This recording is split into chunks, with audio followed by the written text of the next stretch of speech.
Telangana cabinet పలు కీలక నిర్ణయాలు తీసుకుంది. తెలంగాణ గ్లోబల్ సమిట్ 2.0 నిర్వహణకు నిర్ణయించింది. గత ఏడాది తెలంగాణ రైజింగ్ 2047 విజన్ ను ఆవిష్కరించినట్టే ఈసారి ఇన్వెస్ట్ తెలంగాణ థీమ్ తో సదస్సు నిర్వహణకు ఆమోదం తెలిపింది. నేటి నుంచి స్మార్ట్ రేషన్ కార్డుల పంపిణీ కార్యక్రమాన్ని ఘనంగా నిర్వహించేందుకు కేబినెట్ గ్రీన్ సిగ్నల్ ఇచ్చింది. ఇక కోర్ అర్బన్ రీజియన్ పరిధిలో కాలుష్యాన్ని నియంత్రించి హైదరాబాద్ ను గ్రీన్ సిటీగా మార్చేందుకు రేవంత్ ప్రభుత్వం కొత్త పథకం తీసుకురాబోతోంది. తెలంగాణ సెక్రటేరియట్లో సీఎం రేవంత్ రెడ్డి అధ్యక్షతన కేబినెట్ సమావేశం జరిగింది. 3 గంటల పాటు సాగిన మంత్రివర్గ భేటీలో పలు కీలక నిర్ణయాలు తీసుకున్నారు.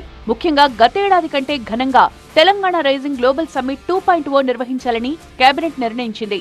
డిసెంబర్ 7, 8, 9 తేదీల్లో సదస్సు నిర్వహించేలా ప్రాథమికంగా నిర్ణయించింది.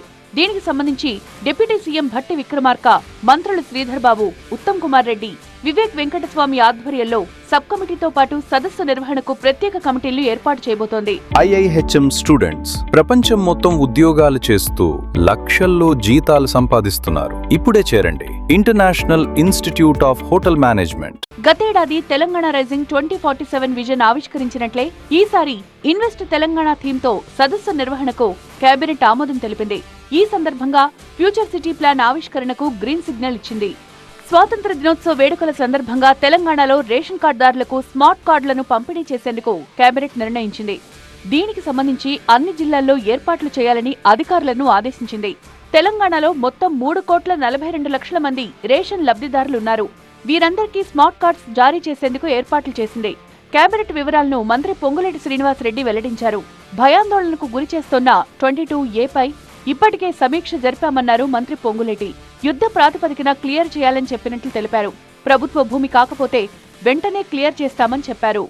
ఒక్క అంగుళం కూడా ఎక్కడికి పోనేమో వాటిని క్లియర్ చేసే బాధ్యత with in couple of days లోనే క్లియర్ చేసే బాధ్యత. సబ్జెక్టు కండిషన్ ప్రభుత్వ ఆస్తులు లిటిగెంట్ ఆస్తులు కాకపోతే క్లియర్ చేసే బాధ్యత రాష్ట్ర ప్రభుత్వ పక్షాన ఆ శాఖ మంత్రిగా తప్పకుండా నేనే తీసుకుంటానని కూడా రాష్ట్ర ప్రజలతో పాటు ముఖ్యంగా హైదరాబాద్ పట్టణంలో నివసించే ప్రజలకి మీ ద్వారా తెలియజేస్తున్నాను. మరోవైపు కోర్ అర్బన్ రీజియన్ పరిధిలో కాలుష్యాన్ని నియంత్రించి హైదరాబాద్ ను గ్రీన్ సిటీగా మార్చేందుకు కేబినెట్ కీలక నిర్ణయం తీసుకుంది. హైదరాబాద్ లోని పెట్రోల్, డీజిల్ ఆటోలను ఈవీలుగా మార్చేందుకు 200 కోట్ల రూపాయలతో ప్రత్యేక పథకం అమలుకు ఆమోదం తెలిపింది. ఈ పథకం కింద అర్హులైన ఆటో డ్రైవర్లకు ఒక్కో వాహనానికి గరిష్టంగా 1,50,000 సబ్సిడీ అందిస్తారు. హైదరాబాద్ సిటీ పరిధిలోని కాలుష్యకారక పరిశ్రమలను సిటీ శివార్లకు తరలించే HALT పాలసీ దరఖాస్తుల గడువును మరో 3 నెలలు పొడిగించేందుకు నిర్ణయించింది. క్యూర్ పరిధిలో ఇందిరమ్మ ఇళ్ల నిర్మాణానికి కాంగ్రెస్ పార్టీ కార్యాలయాల భూ కేటాయింపులకు కేబినెట్ గ్రీన్ సిగ్నల్ ఇచ్చింది. అటు TDR జారీ, వినియోగ నిబంధనల్లో మార్పులు తీసుకురావాలని నిర్ణయించింది. HMDA పరిధిలో TDRలను వినియోగించుకునే వారికి మరింత వెసులుబాటు కల్పించనుంది.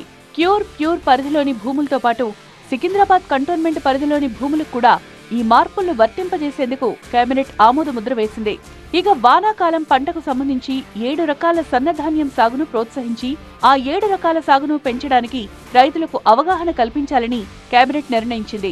తెలంగాణలోని అన్ని గ్రామ పంచాయతీ భవనాలు, రైతు వేదికల ద్వారా విస్తృత ప్రచారం చేయాలని నిర్ణయం తీసుకుంది. ఈ ఏడాది నుంచి ఈ 7 రకాల సన్నాలకే 500 బోనస్ చెల్లించాలని కేబినెట్ తీర్మానించింది. మక్తల్, నారాయణపేట్, కొడంగల్ ఎత్తిపోతల ఫేజ్ 2 పనుల కోసం 2,100 కోట్ల అంచనా వ్యయానికి కేబినెట్ ఆమోదం తెలిపింది.